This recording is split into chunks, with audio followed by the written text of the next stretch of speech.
Hey, chickadees. Welcome to another episode of Mojo Mysticism.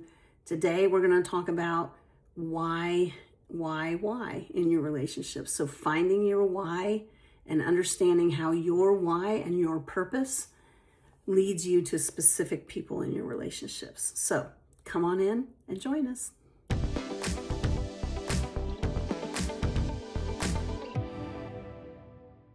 All right, chickadees, thanks for stopping in. So today we're going to continue our exploration. This is the last day we'll actually pull a card for this go around. Our next video, which will be out over the next, somewhere in the next 1 to 3 days, we'll have a special guest with us. So my friend, Dr. Becky Whetstone, will be with us. She is a nationally renowned marriage therapist, and we'll have some very, very interesting and expert insight on relationships. And so we're going to talk about all the cards that we've talked about this week, and get some insight from Becky. So, all right. So just to recap, we are pulling cards from the Wisdom of the Oracle from Colette Baron Reed, which is a wonderful deck. And each day we've been pulling a card. We had been looking at the numerology side of things a little bit deeper, and we are including the shadow side of it because oftentimes if we're in a relationship and things aren't going so well, it's because there's the shadow side kind of showing up. So that's been it's certainly been interesting for me. I hope it's been interesting for you as well. So if it has, put a number sign in the comments so I know to keep doing that. So let's recap where we've been, and I'll try to be succinct with this, at least as succinct as I can be, because it gets a little bit long by the time we get to the end of the week. So we started day 1 with card 52, mending. This card was about mending the fences of our relationships, and it was honestly more about us forgiving ourselves than it was forgiving the other person, although that's also important. And we talked about avoiding the pass-through. So we have kind of 2 types of people, generally speaking, and Dr. Becky will fix this when we do our recording. But generally, there's 2 types of people. There are people who will, when a relationship hits a little bit of a rough patch, they'll lean into that and they'll get curious about why things have happened and how you might navigate it better next time. And then you have people that just kind of lean out a little bit. So and so over leaning in can look like attachment, and it can be coming from a place of attachment, and over leaning out can look like avoidance, and neither one of these are good. So, and the other thing that's never good is what I call the pass-through. So we want to make sure we avoid the pass-through when we have challenges in our relationships. So when we are needing to mend a fence, that pass-through looks like, time will heal all wounds, which it doesn't. Time makes the scar go deeper is what it does. It doesn't, yeah, sure, maybe the wound will heal, but the scar goes deeper. So we want to make sure we're not passing that through and bypassing the process of fixing the situation, or at least coming to an understanding of what happened and where you go from there with the other person. So we want to avoid the pass-through. We also talked about it, making sure you understand like that forgiveness that needs to happen. It starts with you, and it's super important right now at the end of 2025 that we move into a place of forgiveness and we clean up our energy in preparation for 2026 and what's coming next year. So that was the card for day 1, 52, mending. Then on day 2, our card was 32, here and now. And we talked about being present in our relationships with this card.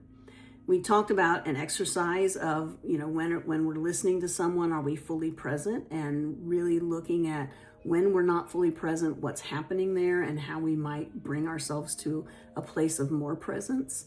And also we talked about the fact that the future and the past don't even exist. So dredging up the past doesn't help, and daydreaming about the future doesn't help either. So really staying in the present moment is the sweet spot for relationships. So the other 2 things we talked about here was really beginning to understand. I don't know that I'll ever fully understand how much my spirit guides love me.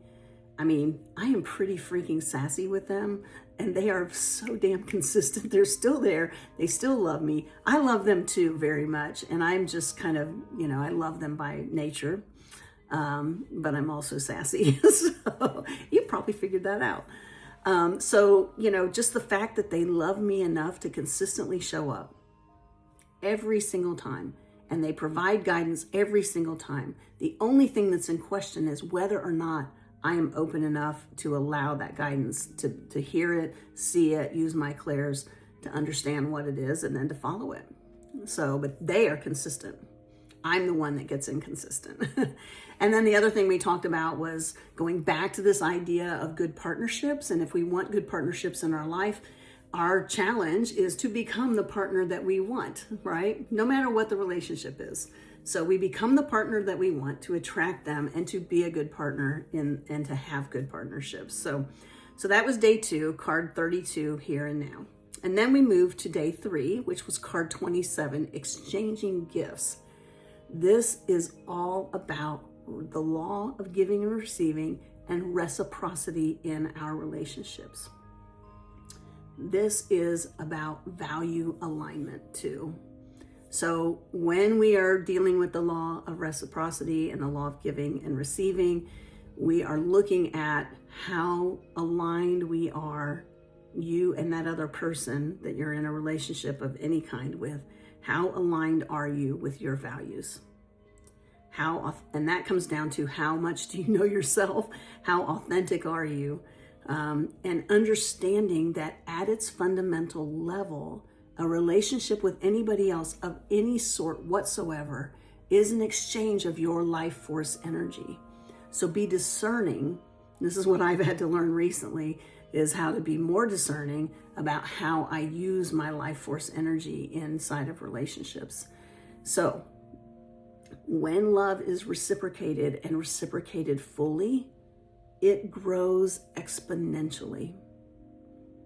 It grows exponentially. And so to me, when I saw that and I read that, it's like, yeah, that's been true in my life. When I've been in friendships or other relationships with people who meet me where I'm at and reciprocate fully, I have a depth of love and relationship with them that is just mind-boggling to me. When that is not the case, those relationships fall away. It just happens. So what's come up for me this week, especially with this card, is how can I be more intentional about that? How can I know when someone is or is not in alignment with reciprocity? And so our needs and wants out of whatever relationship it is are aligned and can be fully reciprocal.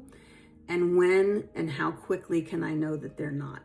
I am an empath, so I also have a big heart and I want to help people. And so I often will step in, maybe too quickly. I'm going to say actually always too quickly, almost always too quickly. I'm learning to listen to my intuition, listen to my guides who are saying, let's just go a little bit slower here. And it's okay if you do. So that's what I've learned this week. So, but yeah, love definitely grows exponentially when it's reciprocated. And then I also introduced you to my rule of reciprocity, which is I always try to give a little more than I receive.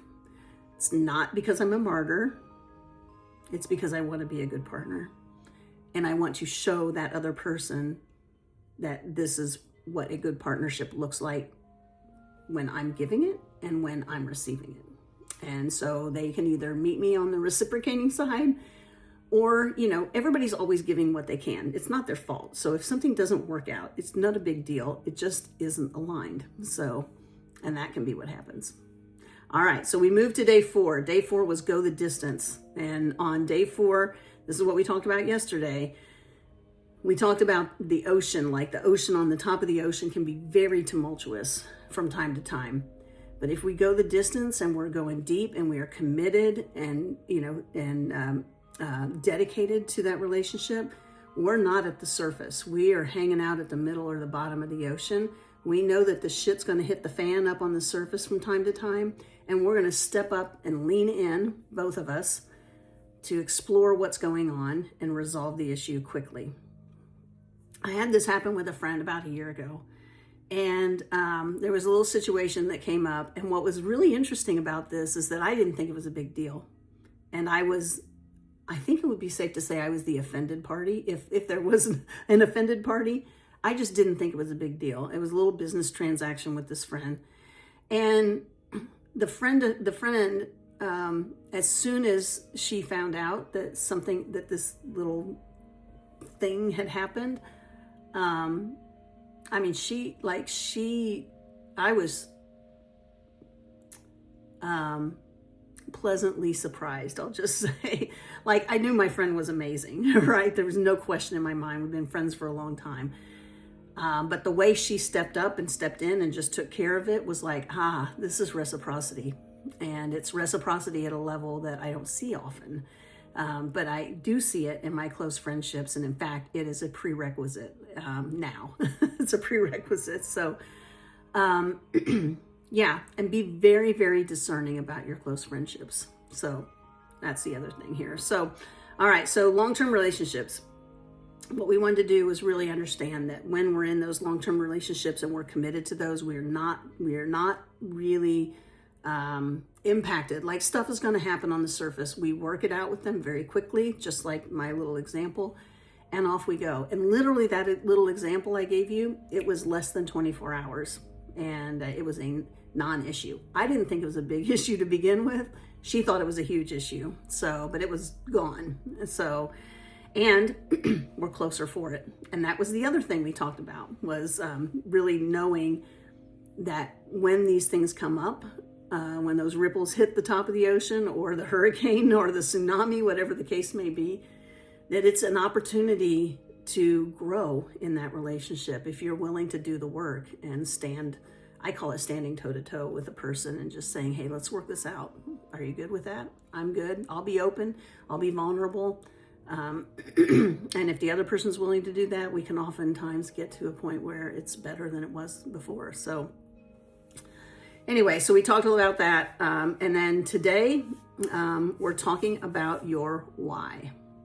So let's go back to numerology. And if you like this numerology stuff, put a number sign in the comments, and we'll continue to do it. Because this week we've been exploring the general numerology meanings, and then the positive side, how it characterizes itself in positive traits, and then the shadow side traits. So this card Y is card number 31, which is a 4 in numerology. And this is so interesting to me because this number is about structure and stability and discipline. Those are the general characteristics of it. How it shows up in positive traits is that an individual, and we're talking relationships here, so it's hardworking, reliable, organized, and loyal. The shadow side is that a person could become rigid, stubborn, controlling, and fearful of change. So these are very interesting traits for the card Y. So let's talk about the essential meaning for this card. It is all about understanding the motives that you have that are driving your intentions, they're driving your speech, they're driving your behaviors, and how much power there is in understanding the why behind your relationships. So we want to be very clear about why we are asking questions, why we are looking for answers in our life, why we are behaving in a certain way, and why we are making a certain choice. And if you're like me, and I suspect most of us are, and I still think I'm human, so yeah, I think you're probably like me. I have had situations in my past where I have done things, like I knew I was doing them, and I couldn't believe I was doing them because they were so out of character for me typically. And things that I've said that I was just like, what did I just say? It's not in alignment with who I am at all. And those things happen to all of us, I suspect. Tell me if they don't happen to you. But really understanding who we are and the why of what why we are doing what we're doing, why we're in every relationship that we're in. Honestly, that's a big question. But this is the key to our fulfillment, is understanding this why. And as I was reflecting on this card, I was thinking about Simon Sinek's book, the Find Your Why book. Super powerful book. There's probably 3 people on the planet that haven't read it. So, if you're one of those 3, please go read it. I think you'll really enjoy it. But really understanding why we do what we do and what our personal why is paramount to understanding how to have fulfilling relationships. Now, if you heard me saying this 5 years ago, first of all, I probably wouldn't have said it because I wouldn't have understood it. But now today, I really understand that knowing myself is where everything starts, and knowing who I am, what my purpose is, why I'm here, what I need, what I desire in my relationships, that's where it all starts. So really looking inward is the key, and knowing your why. So when you know this, when you've established what your why is and it's firmly rooted in you, your intuition kicks in a heartbeat, and it will attract like-minded people, miracles, beautiful relationships to your life in a way that you've not experienced before. It will just pull those people to you. You'll become a magnet for them. You will also repel and repulse people who are not in alignment with you. So both of these things are true. And what's so beautiful about that is that you just don't really have to worry, right? If something doesn't feel aligned and doesn't hit your intuition and come from your intuition, it's probably not the right thing for you. And they're going to end up repelled by you anyway. So just do your thing, live your life, be authentically who you are, and your beautiful relationships will show up. So when I met Tina, I wasn't looking for a relationship. She wasn't either. And we just I happened to see her at the bar. This story will be in Shift, the book Shift. Happened to see her at a bar, and I just liked her. I just liked her immediately. I immediately knew that I liked her. It didn't take long before I got to the love part. So, and she wasn't looking for a relationship either. And it was really, really interesting. We do have an age gap, an age difference between us that's, over a decade. So, but neither one of us were really looking for a relationship. And then, bam, there it was. And I think that's part of the key. Really focusing on yourself and who you are and how you show up in the world attracts the relationships that you want. The other thing it will do, because remember, I just told you earlier that I didn't really know, I think it was yesterday, I told you, didn't really know who I was when I first stepped into that relationship with Tina. And I learned, because I would think I was 24 when we first got together. And so I didn't really know. I was just coming out. I was soon to be disowned by my family and my father in particular. And I didn't really know who I was. I was just trying to figure it out. But I will tell you that as I have figured it out, and as she has matured in who she is authentically, honestly, I think she's always been more authentic than me. And she's been a really good a mentor for me in that way. And as I've stepped more and more into my own authenticity, and she has continued to express hers, our relationship has just deepened. And I find that very interesting. I would have never told you that we'd start out the people we were 30 years ago, we'd become the people we are today, and there'd be all these changes that happen along the way, and yet we would be more in love with each other today than we ever have been. I would have thought you were absolutely batshit crazy if you had told me that 30 years ago. I said, no way, not gonna happen. I'm committed and I'm dedicated, but that's just not gonna happen. This is where it caps out, right? Is at the beginning of the relationship. And that is not true. Because when you ride those oceans that we talked about yesterday, and you're in the deep end and you're in the middle end and you're not at the surface, and you're letting that stuff come and go and you're dealing with it and clearing it when it does, that's when the relationship gets stronger and stronger once you've gone through those storms. So yeah. So really, when we look at relationships, like, let's just back up for a minute and look about, like, when you first meet someone. I had a lot of this happen this year. I would just meet somebody and I'd be like, man, I really love that person. I want them to be friends of mine. Like, I'm calling in Colette right now. So, but it's like, I don't know why, because I don't know them, right? But I don't know why I am wanting a friendship with them. That's just the truth of it. I don't know half the time. It's just something, and it might be because I'm empathic, and it might be because I'm, a little bit, maybe a little too fast to step into relationships, but the feelings that we have that cause that, they're not always logical. They can become more logical when we become more intentional. And this is the thing that I've really learned this year, is to be more intentional about stepping into relationships and to understand through introspection what my why is. Why do I want close friendships? What do they look like?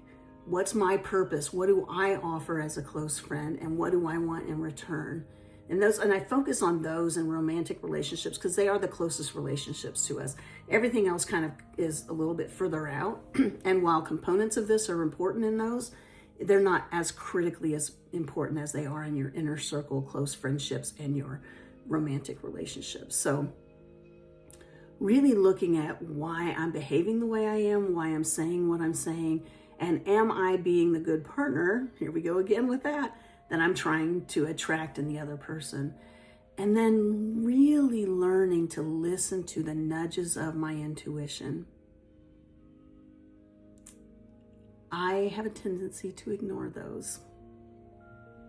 And they get louder and louder and louder. And then, bam, they hit. The 2x12 hits because I haven't been paying attention to the nudges. So really, really listen to your nudges. Do not second guess your intuition. It's speaking to you. I can tell you from experience, it doesn't get better. So listen when it's nudging you.